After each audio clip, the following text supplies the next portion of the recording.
Praise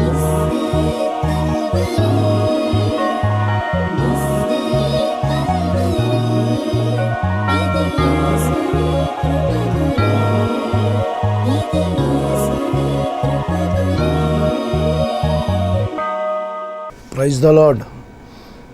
దేవుని పరిశుద్ధమైన నామమునకు మహిమ కలుగునుగాక. ప్రభునందు ప్రియులకు మీ అందరికీ యేసుక్రీస్తుకు శుభనామములో శుభాభివందనాలు తెలియజేస్తూ ఉన్నాను. మీకును మీ కుటుంబములకును శుభ ఆశీర్వాదములు దేవుడు దయచేయునుగాక. ఆమేన్.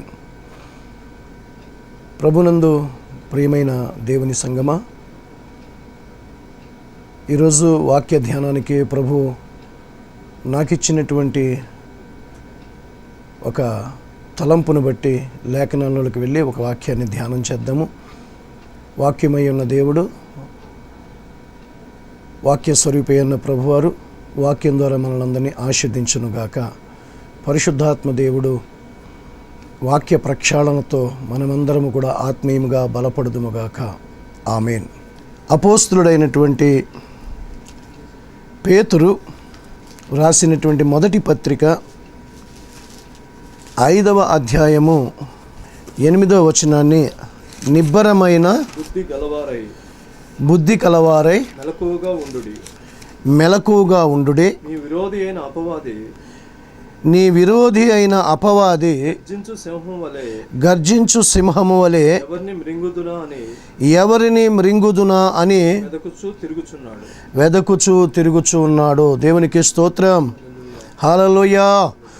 దేవుని పరిశుద్ధ నామానికి మహిమ కలుగునుగాక.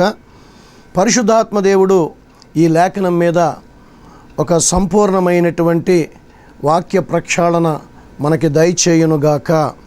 ఆమేన్. పేతురు భక్తుడు తన యొక్క పత్రికలో వ్రాసినటువంటి యొక్క దైవవాక్యం ఏమని చెబుతుందంటే, నిబ్బరమైనటువంటి బుద్ధి కలవారై మెలకువగా ఉండండి. మన బుద్ధి విషయంలో నిబ్బరము కలిగిన వారమై మెలకువగా ఉండండి. మీ విరోధి అయిన, అనగా మన విరోధి అయినటువంటి అపవాది లేక సాతాను అని కూడా మనం పిలుస్తాము. అపవాది గర్జించు సింహము వలె ఎవరిని మృంగుదునా అని వెదుకుచూ తిరుగుచున్నాడు. దేవునికి స్తోత్రం. హల్లెలూయా. వాడు వెదుకుచూ తిరుగుచున్నాడు, ఎవరు దొరుకుతారా అని. ఈ యొక్క క్రైస్తవ సంఘములలో వాడికి రుచికరమైనటువంటి ఆహారముగా, వాడికి రుచికరమైనటువంటి గొప్ప సంపదగా ఎవరు దొరుకుతారా అని, నా ప్రియమైన దేవుని వారలారా, గర్జించు సింహము వలె అపవాది వెతుకుచూ ఉన్నాడు, తిరుగుచూ ఉన్నాడు. వాడు వెతుకులాటలో నిశ్చయముగా నీవు వాడికి కనిపించకూడదు, వాడికి దొరకకూడదనేదే దేవుని ఉద్దేశము. దేవునికి స్తోత్రం. హల్లెలూయా. దేవుని పరిశుద్ధమైన నామానికి మహిమ కలుగునుగాక. నా ప్రియమైన దేవుని బిడ్డలారా, ఈ లేఖనం మీద పరిశుద్ధమైనటువంటి గ్రంథం నుంచి కొన్ని మాటలు మనము తెలుసుకుని మరి అపవాదికి చిక్కకుండునట్లుగా మన యొక్క ఆత్మీయ పోరాటంను మనం కొనసాగించవలసిందిగా ప్రభు పేరట మనవి చేస్తూ ఉన్నాను. దేవునికి స్తోత్రం.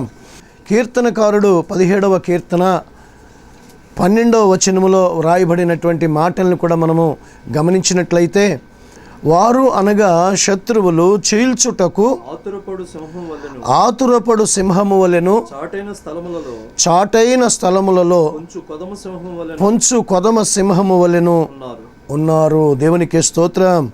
నా ప్రియమైన దేవుని బిడ్డలారా, ఈ యొక్క శత్రువులు ఎలాగున్నారా అంటే చీల్చడానికి ఆతురపడేటటువంటి సింహములాగా, అలాగే చాటైన స్థలమందు పొంచి ఉన్నటువంటి కొదమ సింహములాగా ఉన్నారు. కనుక వారి నుంచి మనల్ని మనం రక్షించుకోవాలి అంటే నిశ్చయముగా గర్జించు సింహములాగా వాడు వెతుకుచూ తిరుగుచూ ఉన్నాడు. కనుక అపవాది చేతికి, అపవాది యొక్క వలకి మనము చిక్కకుండునట్లుగా మనము లేఖనం ప్రకారంగా కొన్ని జాగ్రత్తలు తీసుకునవలసి వారమై ఉన్నాం. దేవునికి స్తోత్రం. తమకు విరోధముగా లేచినటువంటి సింహాలతో పోరాడిన వారు మన పరిశుద్ధమైన బైబిల్ గ్రంథంలో మనం చూస్తూ ఉన్నాము. శరీర సంబంధముగా సింహములతోటి పోరాడిన వారిని మనము చూస్తూ ఉన్నాము. న్యాయాధిపతుల గ్రంథములో మొదటిగా మనం చూస్తే 14వ అధ్యాయము 5-6 వచనాలను మనము గమనించినట్లయితే భౌతికముగా శరీర సంబంధముగా సింహములతోటి పోరాడినటువంటి భక్తులను మనము పరిశుద్ధ బైబిల్ గ్రంథంలో ధ్యానం చేస్తూ ఉన్నాము. అప్పుడు సంసోను తన తల్లిదండ్రులతో కూడా తిమ్నాతుకు పోయి తిమ్నాతు ద్రాక్ష తోటల వరకు వచ్చినప్పుడు కొదమ సింహము అతని ఎదుటికి బొబ్బరించుచు వచ్చెను. యెహోవా ఆత్మ అతనిని ప్రేరేపింపగా అతని చేతిలో ఏమీయూ లేకపోయినను ఒకడు మేకపిల్లను చీల్చినట్లుగా అతడు దానిని చీల్చెను. దేవునికి స్తోత్రం. హల్లెలూయా. నా ప్రియమైనటువంటి దేవుని బిడ్డలారా, పరిశుద్ధమైన బైబిల్ గ్రంథంలో కొంతమంది భక్తులు శారీరకముగా భౌతికముగా సింహములతో పోరాడినటువంటి లేఖనాల్ని మనము గమనిస్తూ ఉన్నాం. సంసోను అనే భక్తుడు, నా ప్రియమైన దేవుని బిడ్డలారా, ఒక మేక పిల్లని చీల్చినట్లుగా తన మీదకి బొబ్బరిల్లుతూ వచ్చినటువంటి ఆ సింహాన్ని సంహరించినట్లుగా మనం చూస్తూ ఉన్నాం. దేవునికి స్తోత్రం. ఒక భౌతికమైనటువంటి పోరాటము సంసోను చేయటానికి, ఆ విధముగా సింహాన్ని ఎదుర్కోవటానికి శీల్చటానికి మనము సంసోను జీవితంలో ఉన్నటువంటి కొన్ని లోపభూయిష్టమైనటువంటి గుణములను మనము చూడగలుగుతాము లేఖనాల ఆధారంగా. నా ప్రియమైన దేవుని బిడ్డలారా, ఈ అపవాది గర్జించు సింహంలాగా ఎవరిని మృంగుదామని మరి వెతుకులాడుచూ తిరుగుచున్నాడని అపోస్తులుడైనటువంటి పేతురు సంఘ క్షేమము కొరకు, సంఘ బిడ్డల యొక్క మెలకువ కొరకు ఆ లేఖనాన్ని వ్రాసిపెట్టినట్లుగా మనం చూస్తూ ఉన్నాము. అయితే ఈ రోజున మనము చేయవలసింది భౌతికమైనటువంటి యుద్ధము కాదు, భౌతికమైన ఒక పోరాటము కాదు. నా ప్రియమైన దేవుని బిడ్డలారా, భక్తులు పరిశుద్ధమైన బైబిల్ గ్రంథంలో దేవుని మహాకృపతో దేవుని ఆత్మ ప్రేరేపించగా దేవుని ఆత్మ వారి మీదకి దిగిరాగా, నా ప్రియమైన వారులారా, మరి సింహములతో పోరాడినటువంటి భక్తుల్ని మనము నేరుగా అనగా భౌతికంగా శరీరంతో సింహాలతో పోరాడిన భక్తుల్ని గురించి మనం చదువుతూ ఉన్నాం. దేవునికి స్తోత్రం. హల్లెలూయా. నా ప్రియమైన దేవుని బిడ్డలారా, అదే న్యాయాధిపతుల గ్రంథంలో కొన్ని మాటలు మనము సంసోను జీవితంలో ఈ కొన్ని మాటలు మనం గమనిద్దాము. 14వ అధ్యాయము 1-3 వచనాల వరకు చదువుదాము. సంసోను తిమ్నాతునకు వెళ్ళి ఫిలిష్తీయుల యొక్క కుమార్తెలలో చూచెను. అతడు తిరిగి వచ్చి తిమ్నాతులో ఫిలిష్తీయుల కుమార్తెలలో ఒకతను చూచి తిని, మీరు ఆమెను నాకిచ్చి పెండ్లి చేయవలనని తన తల్లిదండ్రులతో అనగా, వారు నీ స్వజనుల కుమార్తెలలోనే గాని నా జనులలోనే గాని స్త్రీ లేదనుకుని సున్నతి పొందని ఫిలిష్తీయుల్లో నుండి కన్యను తెచ్చుకొనుటకు వెళ్ళుచున్నావా? దేవునికి స్తోత్రం. హల్లెలూయా. సంసోను జీవితంలో చూస్తే కొన్ని ఆత్మీయమైనటువంటి కొన్ని ఆ లోపాలతో కూడినటువంటి జీవితమును మనము సంసోనులో చూడగలుగుతున్నాము. అన్య స్త్రీని అనగా శత్రువుల కుమార్తెను, పైగా ఫిలిష్తీయులని ఎదిరించడానికి సంసోన్ని దేవుడు కారణజన్ముడుగా మనము బైబిల్ గ్రంథంలో చూడగలుగుతూ ఉంటే, నా ప్రియమైన దేవుని బిడ్డలారా, దేవుడు నన్ను ఎందుకు ఈ భూమి మీదకి పుట్టించాడు, దేవుడి ఉద్దేశం ఏమిటి, నా పట్ల దేవునికి ఉన్నటువంటి చిత్తం ఏమిటి, నా దేవుడికి నా పట్ల ఉన్న ఉద్దేశ్యములేమిటి అని తెలుసుకున్నట మాని, నా ప్రియమైన దేవుని బిడ్డలారా, సంసోను ఏం చేస్తున్నాడయ్యా అంటే, ఫిలిష్తీయుల యొక్క లో ఒక కుమార్తెను చూసి ఆమెను నాకు వివాహం చేయండి అని తల్లిదండ్రుల దగ్గరికి వచ్చి అడుగుతూ ఉన్నాడు. నా ప్రియమైన దేవుని బిడ్డలారా, తల్లిదండ్రులు కూడా బుద్ధి చెప్పే మాటలు అక్కడ మనం చూస్తూ ఉన్నాము. ఇక మన వంశావళిలో ఎవరు లేరనా, నువ్వు ఎందుకు ఒక శత్రువుల యొక్క అన్య స్త్రీని నువ్వు వివాహం చేసుకోవాలని ఇష్టపడుతున్నావు? నా ప్రియమైన దేవుని బిడ్డలారా, నిషిద్ధమైనది ఒక లోపంగా సంసోనులో కనిపిస్తూ ఉంది. దేవునికి స్తోత్రం చెబుదామా? హల్లెలూయా. నా ప్రియమైన దేవుని బిడ్డలారా, ఇలాగా అన్యులతోటి ఎక్కువగా వివాహ సంబంధాలు పెట్టుకుని అన్యులతోటి ఎక్కువగా స్నేహము కలిగి అన్యుల మధ్యకు ఎక్కువగా వారితో కలిసిపోయి వారి అలవాట్ల మధ్యకు కలిసిపోతూ ఉన్నటువంటి ఒక పరిస్థితి సంసోనులో కనిపిస్తుంది. నా ప్రియమైన దేవుని బిడ్డలారా, అందుకనే శరీర సంబంధమైనటువంటి ఆ యొక్క సింహపు పోరాటాలు చేయగలుగుతున్నాడు. కారణం ఏమిటయ్యా అంటే అతనిలో ఉన్నటువంటి లోపం అది. నా ప్రియమైన దేవుని బిడ్డలారా, 16వ అధ్యాయము 1వ వచనాన్ని కూడా మనం చదివినట్లయితే, తరువాత సంసోను గాజాకు వెళ్ళి వేశ్యను ఒకతని చూచి ఆమె వద్ద చేరెను. దేవునికి స్తోత్రం. హల్లెలూయా. సంసోనులో కనిపిస్తున్నటువంటి రెండవ లోపము, నా ప్రియమైన దేవుని బిడ్డలారా, ఒక వేశ్యను చూసి గాజాకు వెళ్ళి, గాజా అనే పట్టణానికి వెళ్ళి ఒక వేశ్యను చూసి ఆ వేశ్య వద్దకు వెళ్ళి అక్కడికి చేరుకున్నాడు. వేశ్య వద్ద నివసించడానికి, వేశ్యతో సాంగత్యము చేయటానికి, మరి ఆ పాపమును పూర్తిగా కోరుకున్నవాడై, నా ప్రియమైన దేవుని బిడ్డలారా, వేశ్య సాంగత్యాన్ని కోరుకుంటూ వేశ్య దగ్గరికి వెళ్ళడము దేవుడు సంసోనులో చూస్తున్నటువంటి ఒక భయంకరమైన లోపముగా కనిపిస్తూ ఉన్నది. దేవునికి స్తోత్రం. హల్లెలూయా. అదే 16వ అధ్యాయం 4వ వచనాన్ని కూడా మనము గమనించినట్లయితే, నా ప్రియమైన దేవుని బిడ్డలారా, పిమ్మట సంసోను సోరేకు లోయలోనున్న దెలీలా అను ఒక స్త్రీని మోహించగా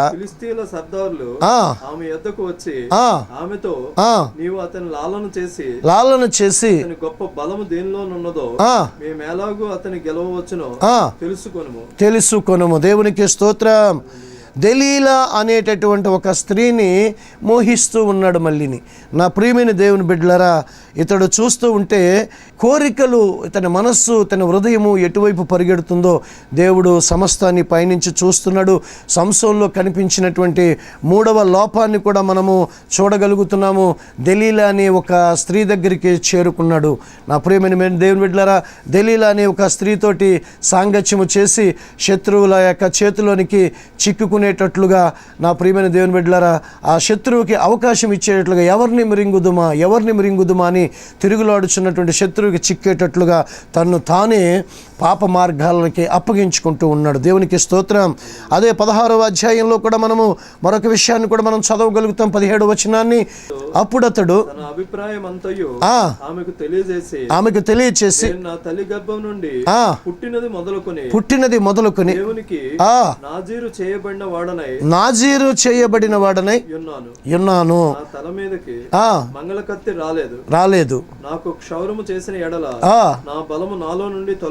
నా బలము నాలో నుంచి తొలగిపోవుననే రహస్యాన్ని దెలీలాకు వివరిస్తూ ఉన్నాడు. నా ప్రియమైన దేవుని బిడ్డలారా, నాజీరుని కోల్పోతూ ఉన్నాడు. నా ప్రియమైన దేవుని బిడ్డలారా, దేవుని చేత నాజీరు చేయబడినటువంటి ఒక సంసోను కారణ జన్ముడుగా కనిపిస్తూ ఉన్నాడు. నా ప్రియమైన దేవుని బిడ్డలారా, ఫిలిష్తీయులందరినీ ఎదిరించి ఒక న్యాయాధిపతిగా ఉండి వీళ్ళ ఇశ్రాయేల్ అందరికీ న్యాయము చేయించేటటువంటి ఒక న్యాయాధిపతిగా దేవుడు ఒక బలిష్ఠుడుగా అతను నియమిస్తే, నా ప్రియమైన దేవుని బిడ్డలారా, 4 లోపాలు, ప్రాముఖ్యమైన లోపాలని సంసోనులో మనము వాక్యం ప్రకారంగా చూడగలుగుతున్నాము. నా ప్రియమైన దేవుని బిడ్డలారా, ఆ యొక్క నాజీరును కోల్పోయాడు.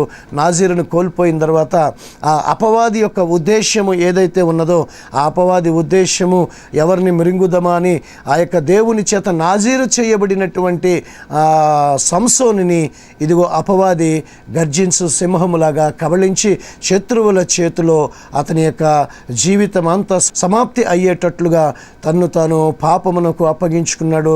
లోక సంబంధమైన కోరికలు, శరీరాశలు, నేత్రాశలు, నా ప్రియమైన దేవుని బిడ్డలారా, ఆ యొక్క సంసోను జీవితంలో నాశనమునకు తీసుకుని వెళ్ళినట్లుగా మనం చూస్తూ ఉన్నాం. దేవునికి స్తోత్రం. నా ప్రియమైన దేవుని బిడ్డలారా, మరొక ప్రాముఖ్యమైన విషయము దావీదు జీవితంలో జరిగిన విషయాలు కూడా కొన్ని గమనిద్దాము. రెండవదిగా 1 సమూయేలు గ్రంథము 17వ అధ్యాయంలో 34, 35 వచనాలు గమనించినట్లయితే, నీ దాసుడనైనా నేను నా తండ్రి యొక్క గొర్రెలను కాయిచు ఉండగా సింహమును ఎలుగుబంటియును వచ్చి మందలో నుండి గొర్రె పిల్లను ఎత్తుకుని పోచు ఉండగా నేను దానిని తరిమి చంపి ఆ గొర్రెను విడిపించి తిని. దేవునికి స్తోత్రం. హల్లెలూయా. నా ప్రియమైన దేవుని బిడ్డలారా, మరొక భక్తుని జీవితాన్ని, ఆత్మీయ జీవితాన్ని కూడా మనం చూసినప్పుడు దావీదు అనే భక్తుడిని, అతడు కూడా భౌతికముగా శరీరముతోటి సింహముతో పోరాడినట్లుగా, మరి శరీర బలంతో భౌతికంగా పోరాడినట్లుగా మనం చూస్తూ ఉన్నాము. తండ్రి అప్పగించినటువంటి గొర్రెలు నమ్మకముగా కాస్తున్నటువంటి ఆ దావీదు ఆ గొర్రెలు కాస్తూ ఉండగా ఎలుగుబంటి ఒకసారి, సింహం ఒకసారి గొర్రెల మంద మీదకి దాడి చేసి గొర్రె పిల్లను తీసుకుని వెళ్ళిపోతూ ఉంటే పోరాడి మరి ఆ యొక్క ప్రాణాన్ని కూడా పణంగా పెట్టి ఆ సింహంతో పోరాడి తన గొర్రె పిల్లను విడిపించుకున్నట్లుగా మనము లేఖనము చెప్తూ ఉండగా మనం వింటున్నాం. దేవునికి స్తోత్రం, హల్లెలూయా. నా ప్రియమైన దేవుని బిడ్డలారా, దావీదు జీవితంలో ఉన్నటువంటి కొన్ని లోపాలను కూడా దేవుడు వాక్య రూపంలో తెలియచేస్తూ ఉన్నాడు. చూద్దాము. నా ప్రియమైన దేవుని బిడ్డలారా, 2వ సమూయేలు గ్రంథంలోని 11వ అధ్యాయము 1 నుంచి 4 వచనాల దాకా చదువుదాము. వసంత కాలమున రాజులు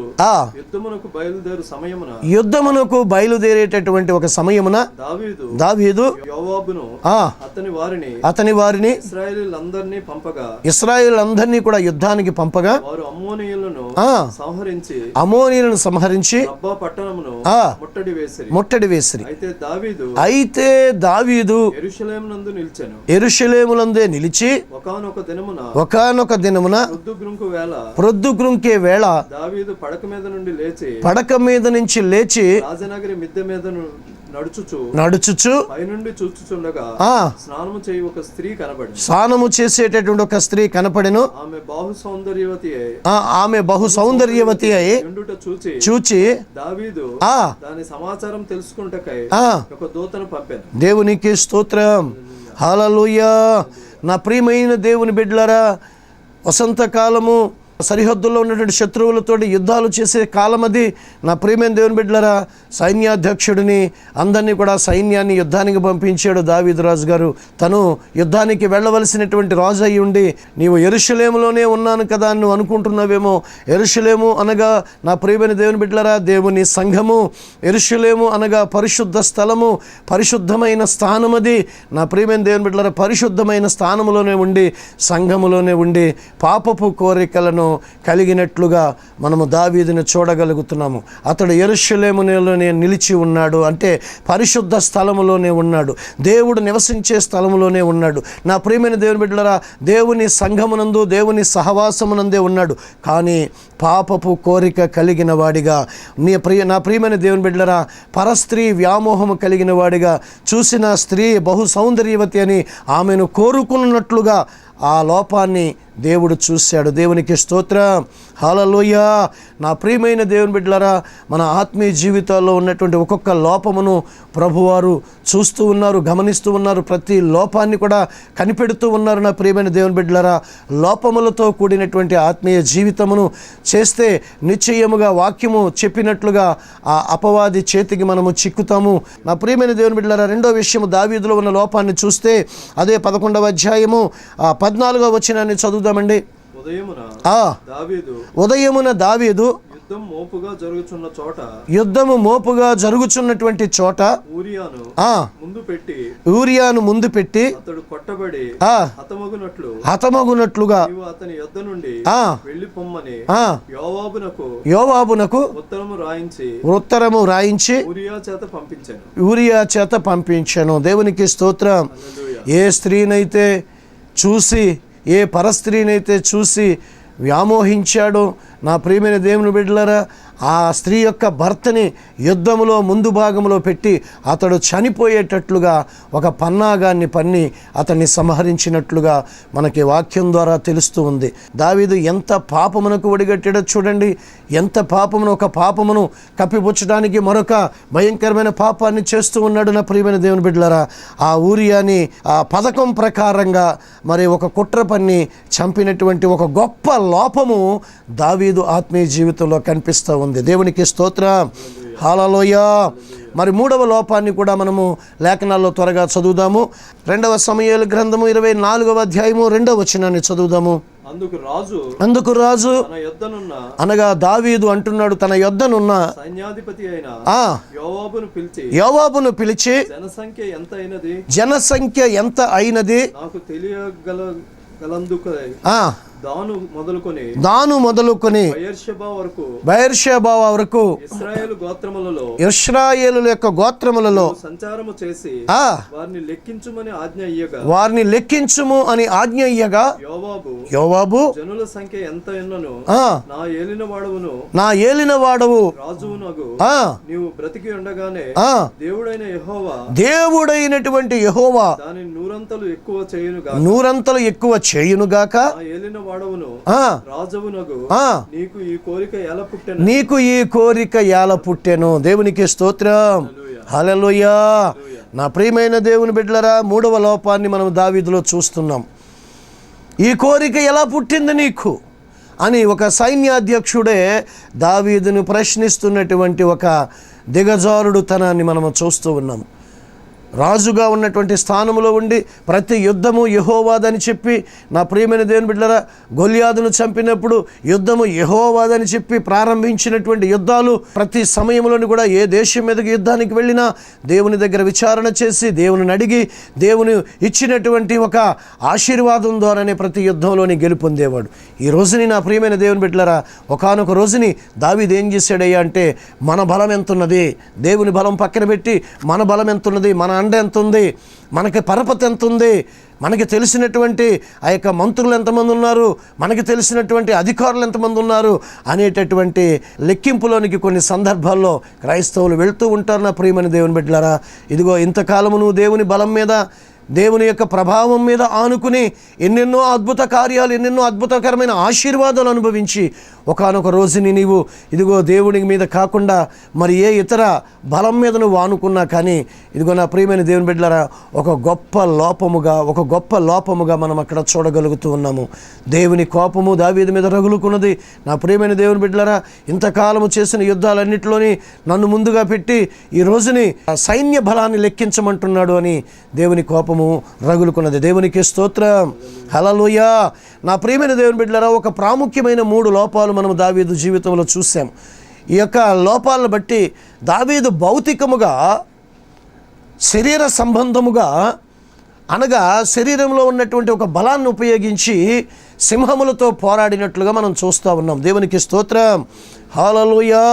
నా ప్రియమైన దేవుని బిడ్డలారా, ఇప్పుడు ఒక ప్రాముఖ్యమైన విషయాన్ని గమనిద్దాం. దానియేలు గ్రంథము 6వ అధ్యాయము 4వ వచనాన్ని మనం గమనిద్దాము. అందుకు ఆ ప్రధానులను అధిపతులను రాజ్యపాలన విషయంలో దానియేలు మీద ఏదైనా ఒక నింద మోపవలెనని తగిన హేతువు కనిపెట్టుచు ఉండిరి. కానీ దానియేలు నమ్మకస్తుడై ఏ నేరమైనను ఏ తప్పైనను చేయువాడు కాడు కనుక తప్పైనను లోపమైనను కనుగొనలేకపోయేరే. హల్లెలూయా. నా ప్రియమైన దేవుని బిడ్డలారా, ఒక తప్పైనా ఒక లోపమైనా కనిపెడదామని దానియేలులో చూస్తే ఒక లోపము కానీ ఒక తప్పు కానీ కనిపెట్టలేకపోయేరే. దేవునికి స్తోత్రం కలుగునుగాక. దానియేలు ఎవరిని కూడా బాధించలేదు అని బైబిల్ చెప్తా ఉంది. దానియేలు ఎవరిని బాధించినట్లుగా ఎక్కడా వాక్యంలో రాయబడలేదు. దేవునికి మహిమ కలుగునుగాక. అదే 6వ అధ్యాయము 10-11 వచనాలు కూడా మనం గమనిద్దాము.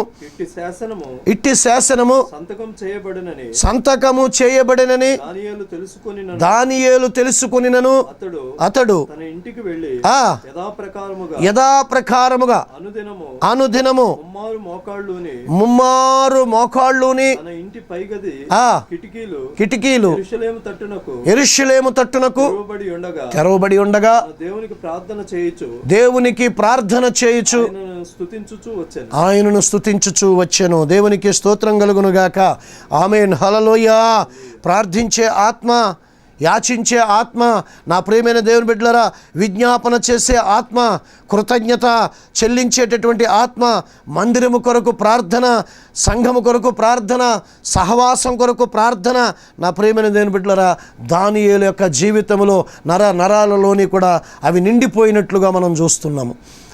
ఎవరు కూడా ఏ దేవుళ్లకు బబులోను దేశంలోని నెబుకేతురు చూపించినటువంటి దేవతకి తప్ప ఎవరు మ్రొక్కకూడదని ఒక శాసనము వచ్చినటువంటి ఆ దినాలలో కూడా, ఒక శాసనము వచ్చినటువంటి ఆ దినముల్లో కూడా దానియేలు ఆ శాసనాన్ని లెక్క చేయకుండా తనకి ఇచ్చినటువంటి ఆ గదిలో ఆ యెరూషలేము తట్టుకు కిటికీ తలుపులు తెరిచి దినమునకు ముమ్మారు ప్రార్థన చేస్తున్నాడు. నా ప్రియమైన దేవుని బిడ్డలారా, ప్రార్థించే ఆత్మతో నింపబడుతున్నాడు.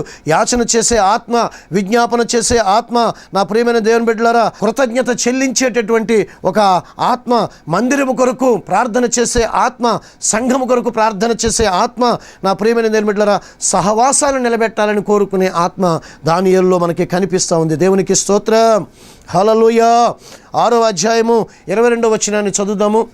నేను నా దేవుని దృష్టికి నిర్దోషినిగా కనబడితిని కనుక ఆయన తన దూతలను పంపించి సింహములు నాకు ఏ హానియు చేయకుండా వాటిని నోళ్లను మూయించెను. దేవునికి మహిమ కలుగునుగాక. ఆమేన్. హల్లెలూయా. నా ప్రియమైన దేవుని బిడ్డలారా, మనము చూసాము ముఖ్యమైనటువంటి ఈ ప్రసంగంలోని సంసోను తన యొక్క చేతులతోటి, నా ప్రియమైన దేవుని బిడ్డలారా, ఆ యొక్క భౌతికమైన యుద్ధాన్ని సింహంతో చేశాడు. నా ప్రియమైన దేవుని బిడ్డలారా, దావీదు కూడా తన యొక్క చేతులతోటి తన భౌతికంగా యుద్ధాన్ని చేశాడు. కానీ అతనిలో ఉన్న లోపాలను బట్టి, వారి యొక్క భక్తుల్లో ఉన్న లోపాలను బట్టి వారు సింహముతో నేరుగా పోరాడవలసినటువంటి ఒక పరిస్థితి మనకు కనిపిస్తూ ఉంది. దానియేలులో లోపమైనను, తప్పు అయినను, దోషమైనను, నేరమైనను ఎక్కడ కూడా కనిపెట్టబడలేదు. కనుకని నా ప్రియమైన దేవుని బిడ్డలారా, సింహాల బోన్లో వేస్తే, నా ప్రియమైన దేవుని బిడ్డలారా, ఇదిగో దేవుడు అంటే ఒక దూతని పంపించి సింహాల నోళ్లను మూయించెను. అంటే నా ప్రియమైన దేవుని బిడ్డలారా, ఇదిగో దేవుడు కోరుకుంటున్నాడు కదా. దేవుడు ఏమని కోరుకుంటున్నాడు అంటే, నా ప్రియమైన దేవుని బిడ్డలారా, సింహము గొర్రెపిల్ల ఒకచోటే విశ్రమించును అనేటటువంటి ఒక సామ్రాజ్యాన్ని దేవుడు నిర్మించాలి, ఒక ప్రేమ కలిగిన సామ్రాజ్యాన్ని నిర్మించాలనుకుంటున్నాడు. నా ప్రేమైన దేవుని బిడ్డలారా, చూడండి, ఆ బోనులో, ఆ సింహాల బోనులో సింహాలతోటి మచ్చిక చేసి, అనగా ఒక స్నేహభావంగా సింహములు దానియేలుకి ఏ హాని చేయకపోవడము ఒక అద్భుతాన్ని కలగజేస్తూ ఉంది. నా ప్రియమైన దేవుని బిడ్డలారా, అతడు చేతులతోటి ఏమీ యుద్ధం చేయలేదు, తన శరీరంతో తన భౌతికంగా యుద్ధం చేయలేదు. నా ప్రియమైన దేవుని బిడ్డలారా, ఏ యుద్ధం చేశాడయ్యా అంటే ఆత్మ సంబంధమైన యుద్ధాన్ని చేశాడు. నా ప్రియమైన దేవుని బిడ్డలారా, ప్రార్థించేటటువంటి ఆత్మ, యాచన చేసే ఆత్మ, విజ్ఞాపన చేసే ఆత్మ, కృతజ్ఞత చెల్లించే ఆత్మ, నా ప్రియమైన దేవుని బిడ్డలారా, అలాగే ఆరాధన చేసేటటువంటి ఆత్మ మనలో ఉన్నప్పుడు నిశ్చయముగా మనము సింహములతోటి, ఇదిగో నిశ్చయముగా సింహాల నోళ్లను మూసి దానియేలుకి ఏ హాని కలగకుండా చేసినట్లుగా సింహాలతో పోరాడలేదు దానియేలు. నీ మాటల ద్వారా, క్రియల ద్వారా, నా ప్రియమైన దేవుని బిడ్డలారా, మరి నీ వస్త్రధారణ ద్వారా బాధించితివా, అభ్యంతరపరిచితివా, ఒప్పుకొని నిశ్చయముగా ఎవరినైనా కానీ నువ్వు నీ మాటలతో కానీ, నీ వస్త్రధారణతో కానీ, ఇదిగో నీ ప్రవర్తనతో కానీ బాధించితివా, నువ్వు ఒప్పుకొని విడిచిపెట్టినట్లయితే కనుక, యేసు రక్తము ద్వారా కడగబడితే నిశ్చయముగా ప్రార్థన అభిషేకం అనేటటువంటి అగ్ని నీలో నింపుకుని ఉంటే కనుక నిశ్చయముగా నీకు ఎటువంటి అపవాదైనా కానీ, గర్జించే సింహమోలే వెతుకుతూ తిరుగుతున్నటువంటి అపవాదైనా నేను ఏమీ చేయకుండా తోక ముడుచుకుని వెనక్కి వెళ్ళిపోతాడు నేను చూసినప్పుడు. నా ప్రియమైన దేవుని బిడ్డలారా, ఎందుకనయ్యా అంటే నిశ్చయముగా నీలో ఆ అగ్ని మంట నింపబడి ఉండాలి. దేవుని యొక్క ఆత్మాభిషేకము అనేటటువంటి అగ్ని నీలో మండుతూ ఉండనిస్తే కనుక ఆ మంటని చూసినటువంటి అపవాదిని దరికి చేరలేడు. కనుక నా ప్రియమైన దేవుని బిడ్డలారా, దానియేలు తన చేతులతో సింహాలతో పోరాడలేదు, కానీ ఆత్మతో పోరాడాడు, ప్రార్థనతో పోరాడాడు, అభిషేకముతో పోరాడాడు. కనుక నిశ్చయముగా నీవు కూడా గర్జించు సింహము వలె అపవాది ఎవరిని మృంగుదామని తిరుగుతూ ఉంది కనుక వాడి దృష్టిలోనికి నీవు పడకుండునట్లుగా నీవు నిత్యము కూడా అగ్ని అభిషేకముతో నింపబడుచు, ఆత్మ అభిషేకముతో నింపబడుతూ, వాక్యము చేత నింపబడుచు. నా ప్రియమైన దేవుని బిడ్డలారా, ప్రార్థనలు చేస్తూ, కృతజ్ఞతలు దేవునికి చెల్లిస్తూ, దేవుని స్తుతిస్తూ నీ జీవితాన్ని దానియేలు వలె నువ్వు మలుచుకుంటే లోపము లేని వారిగా, తప్పు లేని వారిగా, ఒక తప్పైనను, ఒక లోపమైనను, ఒక నేరమైనను దానియేలులో చూస్తే కనిపించలేదని వాక్యం సెలవిస్తూ ఉంది. కనుక నా ప్రియమైన దేవుని బిడ్డలారా, నేరుగా సింహములతో పోరాడని అవసరం లేకుండా ఆ దేవాది దేవుడు ఒక దూతను పంపించి సింహాల నోళ్లను మూయించినట్లుగా నీ యొక్క శత్రువుల యొక్క అందరి నోళ్లను కూడా మూయిస్తాడు. నీ కలుగుతున్న ప్రతి ఆపద కూడా నీ దగ్గరికి రాకుండా తొలగిపోతుంది. నా ప్రియమైన దేవుని బిడ్డలారా, ఏ విషయంలో నువ్వు భయపడుతున్నావో, ఏ విషయంలో నువ్వు భీతిల్లుతూ ఉన్నావో, ఏ విషయంలో బెంబేలు చెందిపోతూ ఉన్నావో, ఏ విషయంలో వణుకుతోటి, నువ్వు బాధతోటి, దుఃఖముతోటి, నిరాశ నిస్పృహలతో ఉన్నావో, వాటి నుంచి విడిపించబడటానికి, వాటి ద్వారా నువ్వు కబళించబడకుండా నీవు సజీవుల లెక్కల్లో దేవుని స్తుతించే జీవించేవారిగా, నిశ్చయముగా దేవునికి ఇష్టలుగా, దేవుని దానియేలు వలె దేవునికి ప్రియమైన వారులుగా నువ్వు ఉండటానికి దేవుడు ఇష్టపడుతున్నటువంటి వేళ. అందుకనే అపవాది గర్జించు సింహము వలె ఎవరిని మృంగుదుమా అని అది వెతుకుతూ తిరుగుతుంది కనుక, అది వెతుకుచూ ఉన్నటువంటి ఆ యొక్క అపవాది చేతికి నువ్వు చిక్కకుండునట్లుగా నిన్ను నువ్వు కాపాడుకోవడానికి నిశ్చయముగా దానియేలు వలె లోపము లేని భక్తి, దానియేలు వలె తప్పులు లేనటువంటి భక్తిని నువ్వు చేసినప్పుడు నిశ్చయముగా నువ్వు చేతులతో ఏమి కూడా నీ చేతులతో నువ్వు పోరాటం చేయక్కర్లేదు, నీ భౌతికంగా పోరాటం చేయక్కర్లేదు. నీ పక్షముగా యెహోవాయే పోరాటం చేసి విజయాన్ని నీకు ఇస్తాడు. దేవునికి స్తోత్రం. హల్లెలూయా. దేవుడు మిమ్మల్ని దీవించునుగాక.